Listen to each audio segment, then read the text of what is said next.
আসসালামু আলাইকুম এবং ভিন্নধর্মী ভাই বন্ধু জানাচ্ছি আদাব। সবার প্রতি শুভকামনা জানিয়ে শুরু করছি আজকের ভিডিও। আজকের ভিডিওতে ক্যারামেল দুধের রসভরা সুজি দিয়ে একটা পিঠা বানাবো।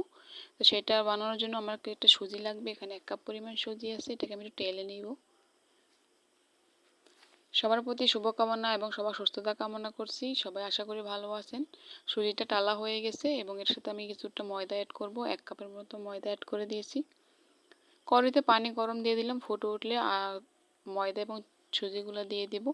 তো এই ফাঁকে সবাই আমার চ্যানেলটা অবশ্যই সাবস্ক্রাইব করে দিবেন এবং অল নোটিফিকেশনটি অন করে দিবেন। চিনি দিয়ে দিব আমি, যাতে সবার আগে আমার ভিডিওগুলো পেতে পারেন, এবং সবার সহযোগিতা ও আন্তরিকতা কামনা করছি। স্বাদ মতো নুন দিয়ে দিলাম। ফুটে উঠেছে পানিতে, এবার সুজি আর ময়দাগুলো দিয়ে দিব, দিয়ে ঢেকে দিব। কিছুক্ষণ পর নাড়বো। এখন নেড়ে চেড়ে একেবারে কাইটা সুন্দর করে করে নিতে হবে। এই পিঠাটা আমাদের অঞ্চলের জামাইরা আসলে খুব মজা করে শাশুড়িরা বানিয়ে খেয়ে দিয়ে থাকে, প্রেজেন্ট করে। তো সেই পিঠাটা আমি আজকে শেয়ার করতেছি। কাইটা করা হয়ে গেছে, কিছুটা তেল দিয়ে এটাকে আমি করে নিব, ডো করে নিব। ভালো করে একেবারে মথে নিতে হবে। ঘিও ব্যবহার করা যেতে পারে, বা রান্নার যে স্বাভাবিক তেলটা আমরা সাধারণত সবাই ব্যবহার করি সেটাও করতে হবে। তো কীরকম একটা সফটনেস থাকবে বা একদম হার্ড হবে না, সেই অনুযায়ী করতে হবে।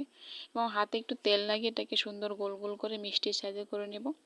সবগুলো আমার করা হয়ে গেছে। এবার কড়াইতে আমি তেল আগে থেকে গরম দিয়ে দিয়েছি। এবার এগুলোকে আমি একটু ভেজে নিব ব্রাউন কালার করে। তো কে কোন জায়গা থেকে আমার ভিডিওগুলো দেখেন, যারা দেখেন তারা তো সাবস্ক্রাইব করেছেন, অবশ্যই তাদের ধন্যবাদ। আর যারা করেনি তারা সব অবশ্যই সাবস্ক্রাইব করে দিবেন। আপনাদের আন্তরিকতা এবং একটা সাবস্ক্রাইব আমার জন্য খুবই আনন্দদায়ক হয়ে আসে। যারা কমেন্ট করেন তাদের তো অনেক আন্তরিকভাবে ধন্যবাদ। একে করে সবগুলো পিঠা আমি ভেজে নেব। এই পিঠাটা বানাতে তেমন একটা উপকরণ লাগে না, ঘরে থাকা কয়টা উপকরণে হয়ে যাবে। খুবই মজাদার একটা পিঠা। এই পিঠাটা যে সুজি দিয়ে তুলতুলে নরম হবে না, একটু শক্ত শক্ত টাইপের থাকবে। এবং এটা ঝোলের সাথে মিক্স করে খেতে খুবই ভালো হয়, শিরার সাথে। পিঠাগুলো বানানোর পরে এটাকে একটু কাঁটা চামচ দিয়ে ফুটো করে দিতে হবে, যাতে মিষ্টির ব্যালেন্সিংটা ভালো হয়। যদিও আমি কায়ের করার সময় চিনি ব্যবহার করেছি। এবার 1 কাপ পরিমাণ চিনি, একটা তেজপাতা আর একটা এলাচ দিয়ে দিলাম।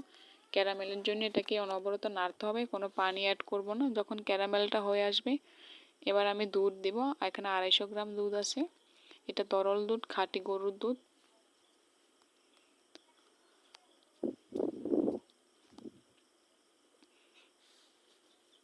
দুধ দিলে বা পানি দিলে কিন্তু ক্যারামেলগুলো শক্ত শক্ত হয়ে যায়। এটা যখন গলে ভালোভাবে মিশে যাবে পানির সাথে, দুধের সাথে, তখন এটাকে আপনার একটু গুঁড়ো দুধ দিয়ে দিব।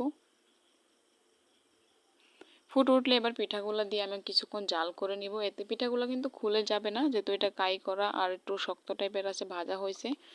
এই পিঠাটার ফ্লেভারটা আমি বলি এটা কেমন হবে, আপনার একটা ভাজা ভাজা স্মেল পাওয়া যাবে।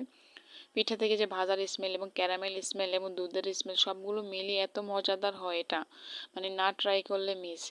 বানানো হয়ে গেছে, ঘরে নিয়ে আসছি, কিছুক্ষণ রেস্টে রেখে দিয়ে পরে আমি এটাকে খাবো বা সবাইকে দেবো বাড়ির।